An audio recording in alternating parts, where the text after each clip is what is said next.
What hurts more than being shouted at is realizing that the person who once ran into your arms now looks at you like a weight they're tired of carrying, and that realization didn't arrive with screaming or drama. It crept in quietly on an ordinary morning when nothing felt dangerous, yet everything was already changing.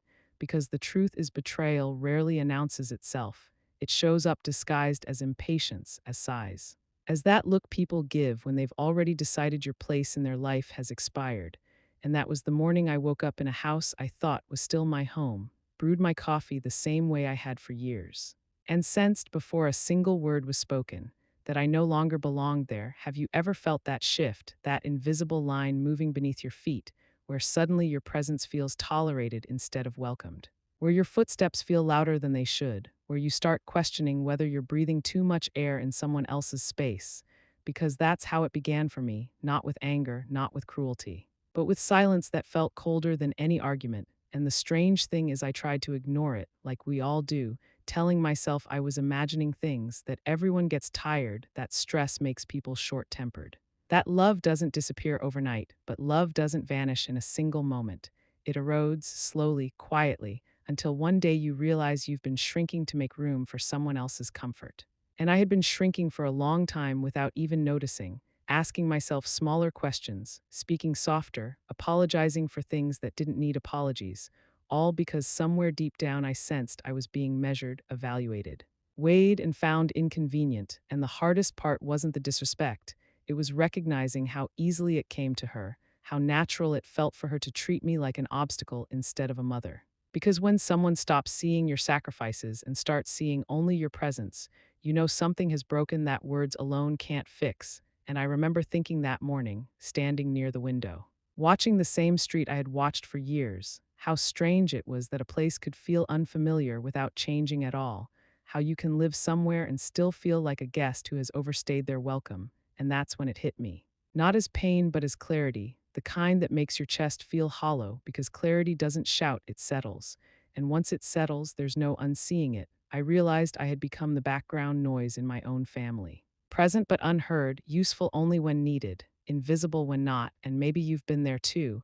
Maybe you felt that subtle dismissal when your advice is ignored, when your stories are interrupted, when your presence is acknowledged only when it's inconvenient, and you tell yourself it's nothing, because admitting the truth feels too heavy. Because admitting that your own child might see you as a burden feels like a failure you don't know how to name.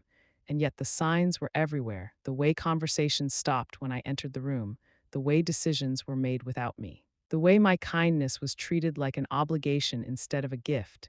And what scared me most wasn't the disrespect, it was how normal it had become, because once disrespect feels normal, something dangerous is already underway. And I want you to understand, this wasn't about one argument or one bad day.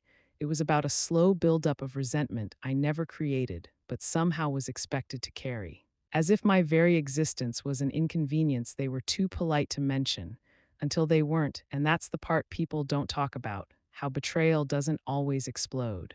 Sometimes it tightens its grip one quiet moment at a time, until you realize you're being edged out of a life you helped build.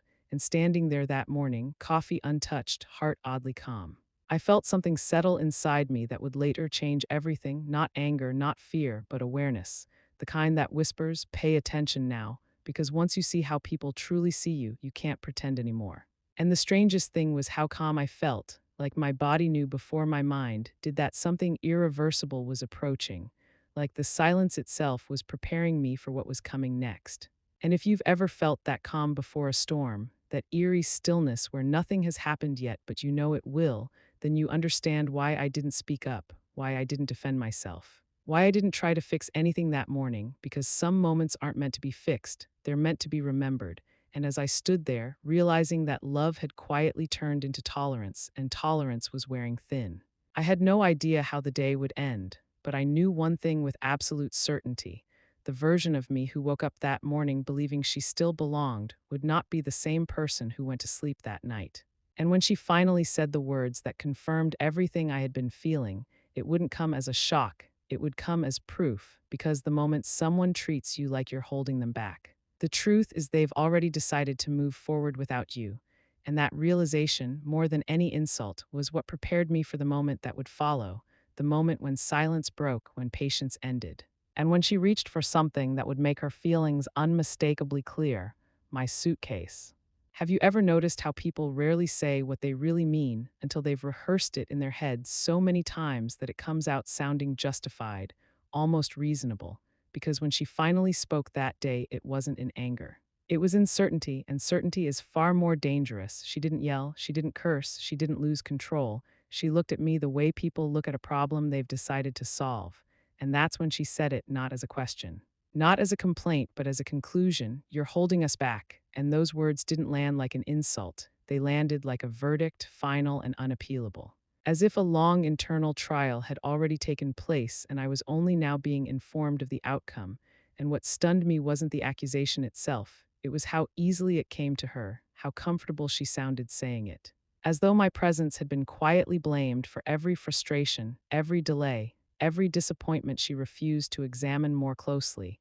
And maybe you've heard something like that too, maybe not those exact words, but something close enough to hurt just the same, the subtle implication that your existence is the reason someone else isn't thriving, that your presence is the weight slowing their progress, and when those words come from your own child, they don't just sting, they rearrange something inside you, because suddenly you're forced to see yourself through their eyes, not as a mother, not as a supporter, but as an obstacle. And I remember thinking in that moment how strange it was that all the years of sacrifice could be erased by a single sentence. How quickly love can be rewritten into liability when someone decides their life would be easier without you in it.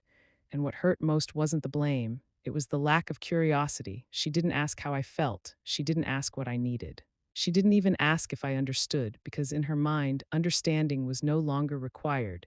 She had already assigned me a role, and that role was holding her back, and isn't that how it always happens? People don't wake up one day and decide to discard you. They build a story where removing you feels necessary, even noble, and in her story, I had become the reason she couldn't move forward, the reason things felt heavy, the reason her life wasn't unfolding the way she wanted.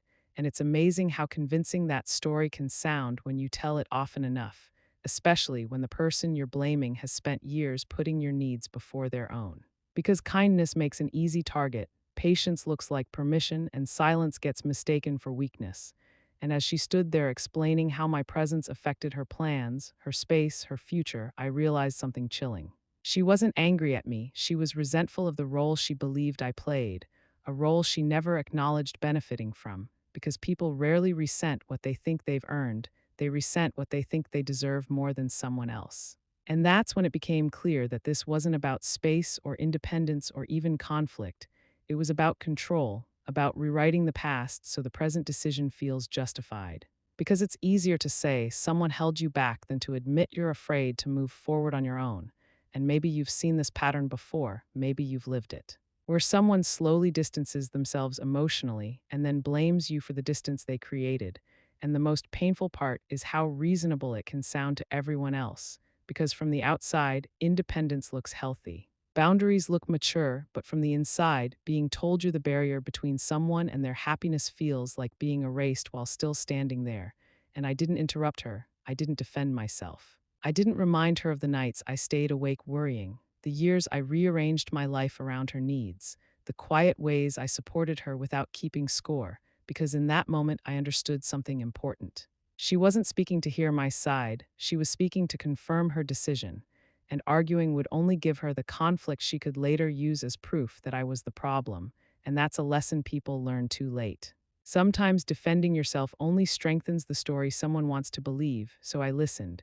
And as I listened, I felt something unexpected, not rage, not heartbreak, but distance, emotional distance forming like a protective wall. Because when someone tells you they see you as a burden, the instinct to prove your worth fades, and what replaces it is clarity, the understanding that you cannot make someone value you by sacrificing more. And I wondered, not for the first time, how many parents are walking around carrying guilt that doesn't belong to them, guilt planted by children who confuse support with limitation, who mistake presence for pressure.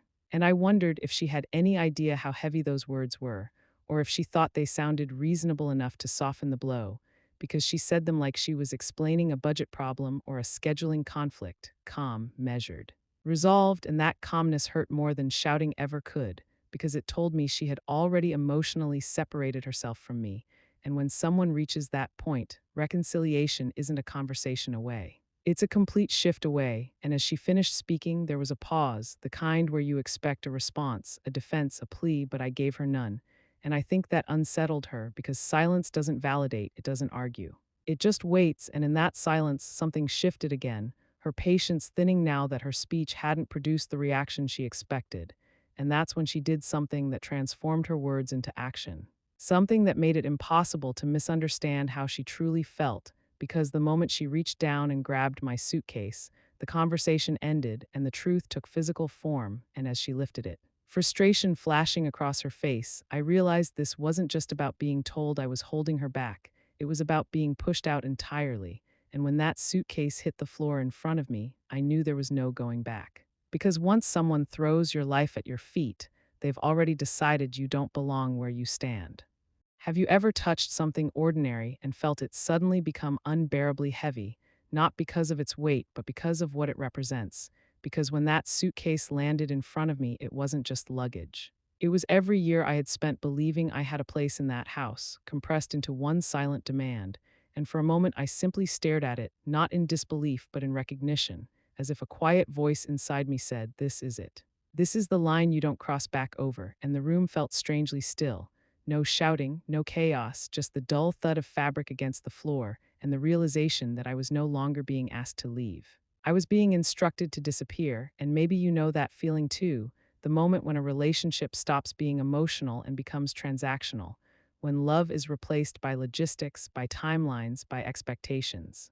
And as I looked at that suitcase, I understood something important. She wasn't throwing me out in anger. She was removing an inconvenience, and there is a particular kind of pain that comes from being discarded calmly. Because calm means certainty, and certainty leaves no room for misunderstanding. And I noticed details I never would have noticed if I'd been crying or yelling, the way her arms were crossed, the way her jaw was set, the way she avoided my eyes as if eye contact might make this harder than she wanted it to be, and that avoidance told me everything.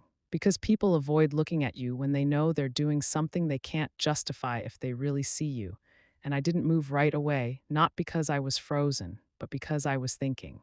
Thinking about how easily moments like this are misinterpreted later, how people say things like it just happened or it wasn't that bad, when in reality it's these quiet, decisive moments that change everything, and I wondered briefly if she expected me to cry, to argue, to remind her of who I was to her, because that's often what people expect when they assert power, a reaction that confirms their dominance, but I gave her none. And that silence seemed to irritate her more than anger would have, because silence doesn't plead, it doesn't submit, it simply exists. And as I bent down to touch the zipper, my hands were steady, which surprised even me. Because inside I felt hollow, not shattered, not broken, just empty, like something essential had drained out and left behind a clear, quiet space where decisions could be made without emotion clouding them. And that's the thing people don't tell you. Sometimes heartbreak doesn't feel like pain, it feels like clarity, the sudden understanding that fighting for a place where you're no longer wanted only costs you your dignity, and dignity, once surrendered, is very hard to reclaim. And so I opened the suitcase slowly, deliberately, aware of every movement, every breath, because when someone tries to rush you out, slowing down becomes a form of resistance, not loud, not confrontational, but firm. And as I placed my things inside, I noticed she shifted, impatient now, uncomfortable with my calm, because calm forces people to sit with their actions, it doesn't distract them with drama. And in that moment, I made a decision that would later ripple outward in ways she couldn't imagine. A decision not born from revenge or spite, but from self preservation, because I realized that if I left that house feeling small, defeated, apologetic, I would carry that feeling with me forever. But if I left with my head clear and my back straight, something else might be possible, and maybe you've faced a moment like that too, where you realize the way you exit a situation matters more than the situation itself, because exits define stories. They determine whether you leave as a victim or as someone who chose themselves. And as I zipped the suitcase closed, the sound echoed louder than it should have, final, unmistakable, and I saw something flicker across her face, surprise perhaps, or doubt, because she had expected resistance, not acceptance. And acceptance can be unsettling when someone expects obedience. And still, I said nothing, because words would have diluted the moment, would have turned it into an argument instead of a boundary. and as I lifted the suitcase. Feeling its weight pull at my arm, I felt the weight of something else lift inside me, the weight of trying to earn a place that should never have been conditional, and I took a step toward the door, not hurried, not hesitant, just steady. Aware that every step was closing one chapter and opening another I hadn't yet imagined, and I could feel her watching me now, unsure, perhaps wondering if she had pushed too far. Because people often don't realize the cost of their certainty until it produces consequences they didn't plan for. And as I reached the doorway, I paused, not to turn back, not to speak, but to take one last look at the space I had once called home. And in that pause, I made a promise to myself, a quiet one, that whatever came next, I would not chase respect from someone who had already decided I was expendable. And as I stepped outside, the door closing behind me with a soft, almost polite click, I knew something fundamental had shifted, not just in my relationship with her, but in how I saw myself. Because the moment you choose dignity over comfort, you change the rules of every interaction that follows. And as I walked away with that suitcase in my hand, I carried more than my belongings, I carried a decision. One I hadn't shared with anyone yet, one that would remain silent for a few days longer. But when it finally surfaced, it would remind her that pushing someone out doesn't erase their influence, and that sometimes the quietest exits set the loudest consequences in motion. Have you ever noticed how walking away without saying a word can feel heavier than shouting every truth you've ever swallowed? Because as I stepped out onto the porch with that suitcase in my hand, the air felt different, sharper somehow. Like the world had shifted just enough to make me aware that I was crossing a line that couldn't be uncrossed, and I didn't look back, not because I didn't care, but because I understood something in that moment that had taken me years to learn, that explaining yourself to someone who has already decided your value only drains you further, and I had already given enough. And maybe you felt that urge too, the urge to turn around and say just one more thing to remind them of everything you've done, to make them see you as more than a problem to be solved. But the truth is, people who reduce you to an obstacle aren't listening for understanding. They're listening for confirmation, and any words you offer only become tools they can twist later. So I kept walking, step by step, feeling the weight of the suitcase tug at my arm, grounding me in the reality of what had just happened. Because denial evaporates quickly when you're carrying your life in one hand, and as I moved down the path, I thought about all the times I had stayed quiet to keep the peace, all the compromises I had made to avoid conflict, all the ways I had convinced myself that love meant endurance. And suddenly it was clear how those choices had trained her to believe that I would always bend, always adjust, always make room.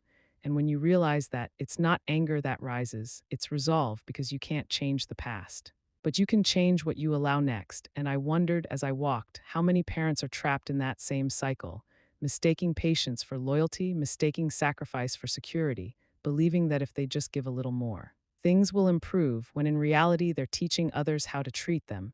And that realization can feel brutal, because it forces you to confront not just how others have wronged you, but how you've participated in your own diminishing.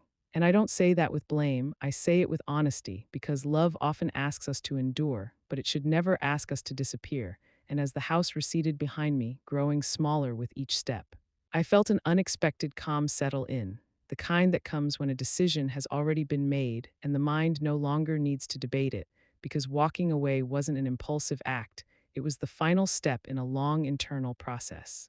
One that had begun the first time I felt unheard, the first time my presence was treated like an inconvenience, the first time my needs were postponed indefinitely for the sake of someone else's comfort, and that's why I didn't cry. Not then, because tears belong to moments of uncertainty, and I was no longer uncertain, I was clear. And clarity, even when painful, brings a strange kind of peace, and maybe you've experienced that too.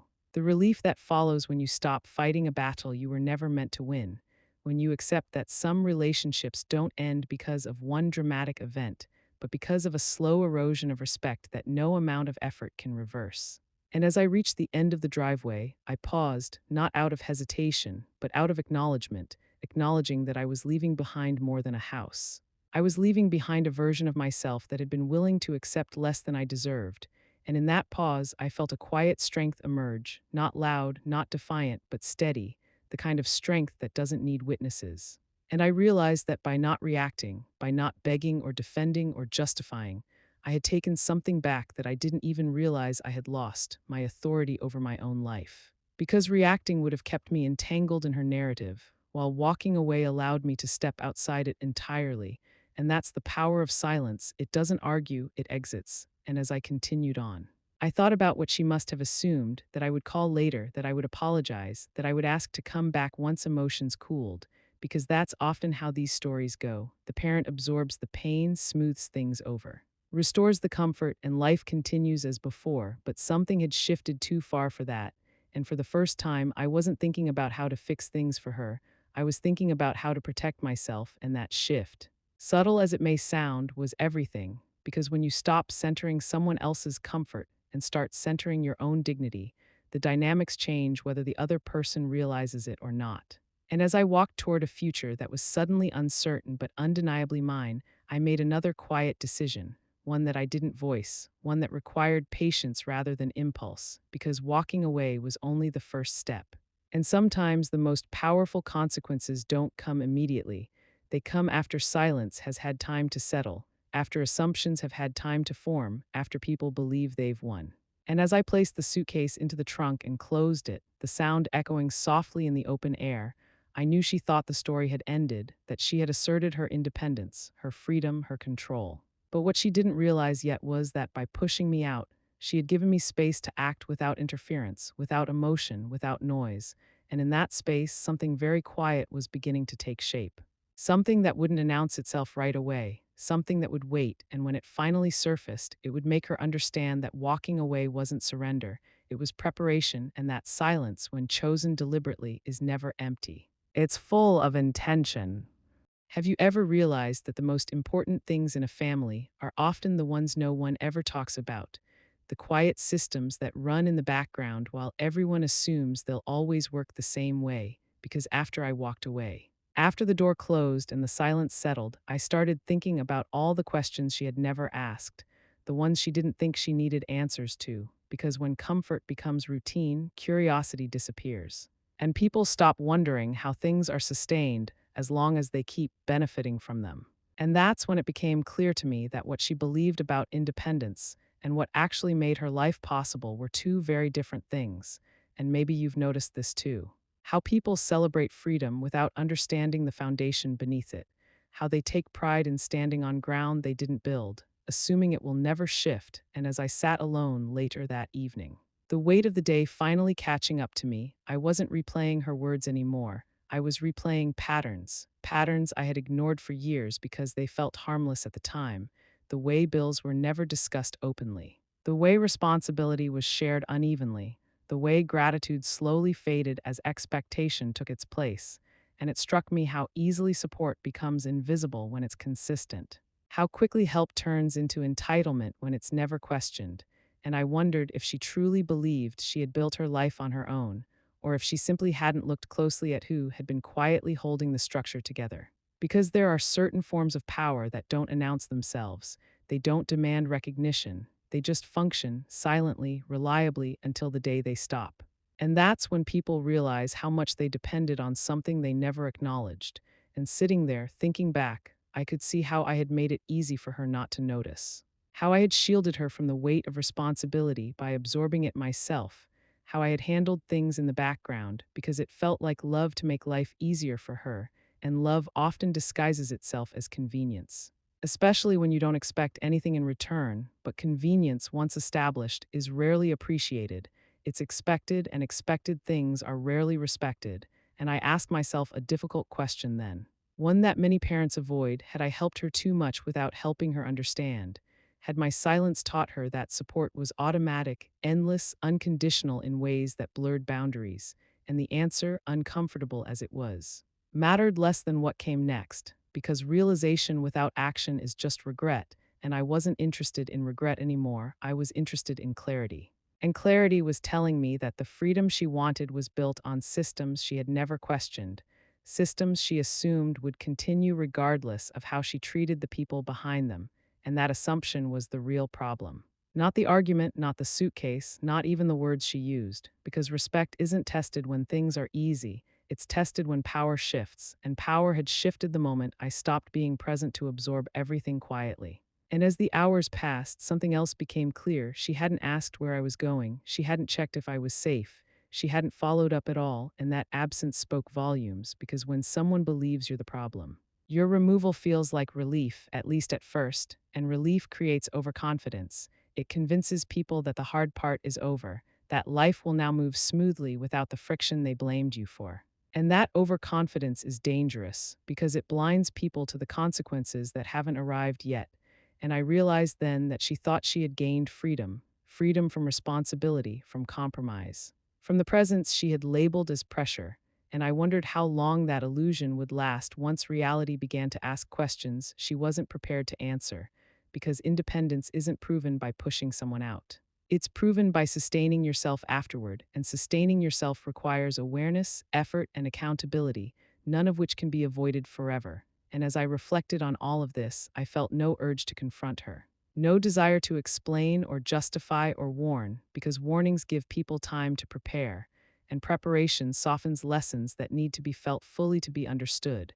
And I knew then that whatever came next couldn't be emotional. It couldn't be reactive, it had to be quiet, measured, and precise, because the goal wasn't to punish, it was to restore balance, to reintroduce cause and effect into a situation where one had been shielded from the other for too long. And maybe you're wondering why I didn't act immediately, why I didn't do anything that first night, and the answer is simple, because haste reveals intention, and I didn't want my intention to be obvious. I wanted it to be instructive. And sometimes the most effective lessons aren't delivered in the heat of the moment. They arrive after people have settled into their assumptions, after they believe the story has ended. And as I lay awake that night, staring at the ceiling, listening to the unfamiliar quiet, I made a decision that felt heavier than walking out the door, a decision that required patience, restraint, and absolute certainty, because once made, it couldn't be undone without consequence. And I knew that when I finally acted, it wouldn't come with explanations or speeches or warnings. It would come as a shift in reality, subtle at first, then undeniable. And I fell asleep knowing that the foundation she had never questioned was about to be tested, not out of anger, not out of revenge, but out of necessity, because freedom, real freedom, isn't just about who you push away. It's about what you're capable of sustaining when no one is quietly holding things together for you anymore. And she was about to find out, even if she didn't realize it yet, because the call I planned to make wasn't emotional. It wasn't dramatic, it was practical, and once it was made, the silence she thought meant victory would begin to sound very different. Have you ever noticed how real power doesn't announce itself with anger or threats? It shows up in the calm moments when someone finally stops explaining and simply acts, because by the time I made the call, there was no trembling in my voice, no hesitation in my thoughts, just a quiet certainty that this step was necessary, not to prove a point, but to restore a balance that had been missing for far too long. And as I sat there with the phone in my hand, I thought about how strange it is that people often assume control belongs to the loudest person in the room, when in reality it belongs to the one who understands the system well enough to change it. And she had never understood the system, she had only benefited from it, and that difference mattered now more than ever. Because the call I was about to make wasn't fueled by resentment, it was fueled by clarity, the kind that comes after you've been pushed far enough to stop doubting yourself. And when the person on the other end answered, I spoke plainly. Calmly, no emotional backstory, no explanations about what had happened, because systems don't care about emotions, they respond to instructions, and as those instructions were given, I felt something settle inside me, not relief exactly, but alignment, the feeling of finally acting in accordance with what I knew to be right for me. And maybe you felt that too, the moment when your actions finally match your understanding. When you stop hoping someone will change and start changing what you control. And as the details were confirmed, I realized how long I had been avoiding this moment, not because I didn't have the authority, but because I didn't want to believe I would ever need to use it. And that's another truth people don't talk about. Having power doesn't mean you want to exercise it. Often it means you hope you never have to, and yet here I was, using it quietly, deliberately, without the drama she might have expected if she ever found out, because drama would have turned this into a battle, and I wasn't interested in battles, I was interested in boundaries. And boundaries are enforced through consistency, not confrontation, and as the call ended, nothing dramatic happened in that moment. No alarms, no messages, no immediate fallout, and that's what made it so effective. Because consequences don't always arrive with noise, sometimes they arrive with delay, giving people just enough time to believe everything is fine, to settle into comfort, to assume the absence of conflict means resolution. And I let that assumption stand because it served a purpose, and I went about my day, doing ordinary things, grounding myself in routine, because routine reminds you that life continues even when relationships fracture. And as the hours passed, I imagined her at home, confident in her decision, relieved even, thinking she had finally claimed her independence, unaware that independence without understanding is fragile. And I didn't feel excitement or anticipation. I felt calm because I knew the lesson, when it came, would speak for itself. And that's the difference between reacting and responding. Reaction seeks immediate validation, response trusts timing. And I trusted the timing because the moment she reached for what she assumed would always be there, the shift would become undeniable, and it didn't take long, because systems are noticed most when they stop functioning, and later that evening. When the first sign appeared, I didn't check my phone right away, not out of cruelty, but out of discipline, because constantly monitoring for reactions keeps you emotionally tied to outcomes, and I had already untied myself. And when I finally did look, there it was, the first missed call, then another and another, each one a quiet signal that reality was beginning to assert itself. And I didn't feel satisfaction, I felt confirmation. Confirmation that the structure she never acknowledged had been real, and that removing it had an impact she couldn't ignore. And maybe you're thinking this sounds calculated, but calculation isn't cruelty, it's clarity. And clarity is what happens when you stop being afraid of being misunderstood. Because I knew, no matter how she framed it later, that I hadn't taken anything from her that she was entitled to without accountability. I had simply stopped providing what had been taken for granted, and that distinction matters because stopping support is not the same as punishment, it's the restoration of responsibility. And as the calls continued, I remained silent. Not because I wanted to hurt her, but because silence was now doing the work words never could. And in that silence, roles began to reverse, the confident certainty she had shown earlier giving way to uncertainty. Because when people lose access to what they assumed was permanent, they start reevaluating their decisions, and that reevaluation is uncomfortable, necessary, and often resisted at first. And I knew what would come next, not an apology. Not immediately, but questions, confusion, attempts to regain footing. Because the first response to consequences is rarely reflection, it's panic, and panic reveals dependence. And as I set my phone down, letting it vibrate unanswered, I understood that this moment, this quiet shift, was the true turning point. Not the suitcase, not the argument, not even the walk away, but the realization that freedom without structure feels a lot like free fall. And she was just beginning to feel it, even if she didn't yet understand why. Have you ever watched confidence collapse not with a crash but with a tremor, the kind that starts small and then spreads until everything that once felt solid begins to feel uncertain? Because that's what happened next, not all at once.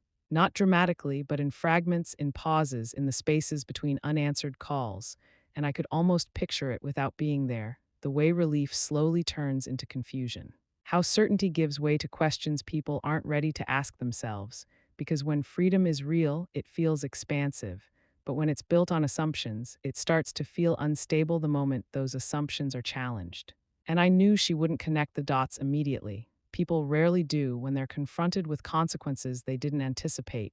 They search everywhere except the mirror, and the first stage isn't reflection, it's disbelief. The quiet insistence that this must be a mistake, that systems don't just change on their own, that what has always worked should still be working, and maybe you've seen that look before. The moment someone realizes their safety net isn't where they thought it was, and as the missed calls accumulated, I noticed something telling. The tone changed, not in words, but in frequency, the gaps between attempts shrinking. Urgency replacing confidence, because urgency is what shows up when control slips, and that urgency wasn't about me, not yet. It was about stability, about access. About the sudden realization that independence is uncomfortable when it comes with responsibility, and I wondered if she was pacing, checking balances, replaying conversations, trying to pinpoint the moment things shifted. Because people don't like admitting that their own actions triggered consequences, they prefer to believe something external went wrong. And that's when the messages started, not apologies, not remorse, but questions, careful at first. Almost casual, as if nothing serious had happened, because denial often wears the mask of normalcy. And I let those messages sit too, not out of spite, but because answering too soon would have interrupted the process that needed to unfold. And this is the part many people struggle with, the waiting, because waiting feels passive. but in reality, it's active restraint, the discipline to allow someone else to sit with the discomfort they created. And as the night wore on, the tone shifted again, confusion giving way to concern, concern edging toward panic. Because when you push someone out believing you no longer need them, the last thing you expect is to feel their absence so quickly. And absence is powerful precisely because it doesn't argue, it simply reveals, and what it was revealing now was dependence, not emotional dependence, but practical reliance. The kind people rarely acknowledge because it undermines the story they tell themselves about self sufficiency. And I found myself thinking about how often we confuse freedom with detachment. How we assume cutting ties is the same as standing on our own, when in reality, standing on your own requires preparation, awareness, and respect for the systems that support you, and she had skipped that part. And now the consequences were teaching the lesson she had never wanted to hear. And still, I didn't respond because this phase wasn't about conversation. It was about realization, and realization can't be rushed. It has to arrive on its own terms, and by the next morning, the energy had shifted completely. The confidence that had fueled her words days earlier was gone, replaced by something quieter, more cautious, because when people lose leverage, they lose volume, and the messages reflected that shorter now, more tentative. No accusations, no demands, just uncertainty, and that uncertainty told me everything. Because it meant she was beginning to understand that the freedom she demanded had come with conditions she hadn't anticipated, and that understanding is uncomfortable, humbling, and often resisted, but it's necessary if anything is going to change. And I didn't feel vindicated, I felt steady, because this wasn't about winning, it was about recalibration, about resetting a dynamic that had drifted too far out of balance. And maybe you're wondering why I didn't reach out to ease the tension, why I didn't reassure her. And the answer is simple: reassurance would have restored the old pattern, the one where her comfort mattered more than my dignity. And that pattern was exactly what had led us here. And as I watched the situation unfold from a distance, I realized something important. She wasn't asking how I was, she wasn't checking in out of concern. She was reacting to the loss of stability, and that distinction matters because it shows where someone's priorities truly lie. And still, I waited because the next step couldn't come from me. It had to come from her, not as a demand. Not as a manipulation, but as an acknowledgement, and acknowledgement can't be forced. It has to be chosen, and as the silence stretched, I could sense that choice approaching. The moment when freedom stopped feeling empowering and started feeling expensive, because freedom always costs something, and when you don't choose the cost consciously, it shows up later in ways you didn't plan for. And she was just beginning to understand that the space she had claimed so confidently was now asking something in return, something she wasn't sure how to give yet, and that uncertainty, more than anger or fear, was the real consequence. Because it meant the story she told herself about being held back was starting to unravel, and once that story unravels, there's no putting it back together the same way, and I knew then that the next message would be different. Not because she suddenly understood everything, but because reality had finally gotten her attention, and when it did, it would open a door she hadn't expected to walk through. Have you ever noticed how apologies rarely arrive first, how they usually trail behind consequences once people realize the ground beneath them isn't as solid as they believed? Because when the next message finally came, it wasn't dramatic, it wasn't emotional, and it wasn't honest in the way people like to imagine honesty should be. It was careful, measured, testing the air, and that told me more than any apology ever could. Because when someone truly reflects, their first instinct isn't to regain comfort, it's to acknowledge harm, and this message didn't do that. It circled the problem without naming it, focusing on logistics instead of responsibility. And I could feel the shift clearly now. The panic had softened into calculation, the realization that the situation wasn't going to resolve itself unless something changed, and that change, at least in her mind, likely involved me. Because people rarely see themselves as the variable that needs adjusting, and as I read the message, I didn't feel anger, I felt distance, emotional distance that allowed me to see the pattern with clarity. The way the language avoided accountability, the way concern was expressed without remorse, the way urgency was disguised as politeness. And that's when I understood something important. This wasn't about reconciliation yet. It was about regaining control, and control, once lost, is often chased through words that sound reasonable but stop short of responsibility. And maybe you've seen this too: messages that ask what happened without asking what did I do. Messages that imply confusion without acknowledging cause, and I didn't respond right away. not because I was unsure of what to say, but because I was deciding whether saying anything would help or hinder the clarity that had finally begun to emerge. Because sometimes responding too quickly reassures people that they don't have to sit with discomfort for long. And discomfort is often the very thing that leads to growth. And as the hours passed, another message came, different this time, still not an apology, but closer, less guarded, less certain, and that told me the silence was doing its work. Because silence forces people to fill the gaps with their own thoughts, and those thoughts are often more revealing than any conversation.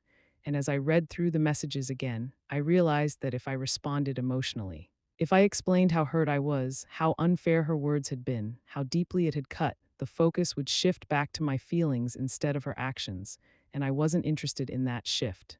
Because I had spent too long centering my responses around managing her emotions, and this moment required something different, something firm but minimal, because boundaries aren't lectures, they're statements. And they don't require justification to be valid. And that's when I typed my reply slowly, deliberately, choosing each word with care, not to wound, not to provoke, but to clarify, and the message was short, just one sentence. Because one sentence, when chosen correctly, can carry more weight than a paragraph full of explanations. And I knew that sentence would do two things at once. It would acknowledge the situation without absorbing blame. And it would set a boundary without inviting negotiation. And as I read it back before sending, I felt that same calm I had felt when I walked away, the calm that comes when your actions align with your values. And I pressed send without hesitation, because hesitation is often a sign that you're about to compromise something important. And once the message was sent, I didn't watch the screen, I didn't wait for a response. Because the goal wasn't to monitor her reaction, it was to stand by my decision. And maybe you're wondering what that sentence was. What could possibly be said in so few words that would shift the entire dynamic? And the truth is, the power of it wasn't in the wording alone, it was in the fact that it came after silence, after consequences, after the illusion of freedom had been tested, because timing gives words their force, and without the silence that preceded it. That sentence would have sounded harsh or unnecessary, but now it simply sounded true, and truth doesn't need decoration. It just needs to be stated, and when she read it, I knew she would feel something she hadn't felt before in our relationship. Not anger, not fear, but awareness. The awareness that I was no longer operating within the old pattern, that the rules had changed, and that any future connection would require a different level of respect. And I didn't know how she would respond, whether she would resist or reflect, whether she would apologize or retreat, because once you stop trying to control outcomes, you accept that other people's growth isn't yours to manage, and that acceptance is freeing in ways I hadn't expected, because regardless of what came next, I had already reclaimed something essential, my voice, not the loud one that argues, but the quiet one that sets limits, and that voice had finally been heard, even if she didn't yet know how to respond to it. Have you ever reached a moment where you realize that peace isn't something other people give you? It's something you choose the moment you stop bargaining with your own dignity. Because when everything finally settled, when the calls slowed, the messages stopped and the silence returned, this time different, heavier, more reflective. I understood something with absolute clarity. I didn't feel regret, not even a trace of it, and that surprised me. Because we're taught to believe that standing firm will leave us lonely, that choosing ourselves will feel cruel, but what I felt instead was lightness, the kind that comes when you stop carrying responsibility that was never yours to begin with. And I thought about how often parents are conditioned to confuse love with sacrifice, to believe that enduring disrespect is part of the job, that being hurt quietly is a sign of strength, when in reality, strength is knowing when love has turned into permission for mistreatment and choosing to step out of that role. And maybe you've wrestled with that too, the fear that setting boundaries will make you look cold, ungrateful, or unforgiving. But boundaries don't erase love. They define where love can exist without destroying you. And as days passed, I noticed something else. My thoughts were no longer looping around her reactions, her feelings, her next move. They were settling into my own life, my own needs, my own sense of self. And that shift felt unfamiliar at first, almost selfish, until I realized how long it had been since I had allowed myself that focus. Because when you spend years prioritizing someone else's comfort, reclaiming your own feels unnatural, even wrong, but wrong only because you've been trained to think that way. And I reflected on the moment she threw the suitcase. How devastating it felt then, and how oddly grateful I felt for it now, because without that moment, without that undeniable line being crossed, I might have stayed longer, compromised further. Convince myself that endurance was the same as love, and endurance without respect is just slow erasure, and I refuse to disappear quietly anymore, and that doesn't mean I stopped caring. It means I stopped sacrificing my well being to maintain an illusion of harmony, and that distinction is everything, because caring doesn't require self abandonment, and forgiveness doesn't require access. And I know some people would say I was harsh, that freezing support was extreme, that silence was manipulative. But those judgments usually come from people who have never had to reclaim themselves from a relationship that quietly took more than it gave. Because from the outside, boundaries look like punishment, but from the inside, they feel like relief. And relief is what I felt waking up each morning without dread, without tension, without the constant question of how to make myself smaller to keep someone else comfortable. And I thought about freedom. The word she used so confidently, and how differently it looked from where I stood now, because freedom isn't the absence of people who inconvenience you, it's the presence of self respect, and self respect costs something. It costs the approval of people who benefited from your silence, and that's a price worth paying. And I don't know what choices she'll make going forward, whether she'll reflect or resist, whether she'll grow or retreat. Because that part is no longer mine to manage, and there's peace in that too, the peace of knowing you're not responsible for someone else's awakening, only for your own integrity. And if you're listening to this and seeing pieces of your own life in it, if you've ever been made to feel like a burden in a place you once belonged, if you've ever been told you were holding someone back after years of holding them up, I want you to know this: choosing yourself doesn't make you heartless, it makes you whole. And silence isn't weakness when it's chosen deliberately. It's strength refined, and walking away isn't failure when staying requires you to disappear. It's courage, and I don't regret freezing anything, because what I really froze was a pattern, a cycle of entitlement and disrespect that had been normalized for too long. And what I gained instead was something far more valuable than approval. I gained peace, clarity, and the quiet confidence that comes from knowing I didn't abandon my child. I stopped abandoning myself. And if that makes me seem cold to some, so be it, because warmth without boundaries burns you out, and love without respect empties you. And I am no longer empty, I am steady, and that steadiness is something no one can take from me again.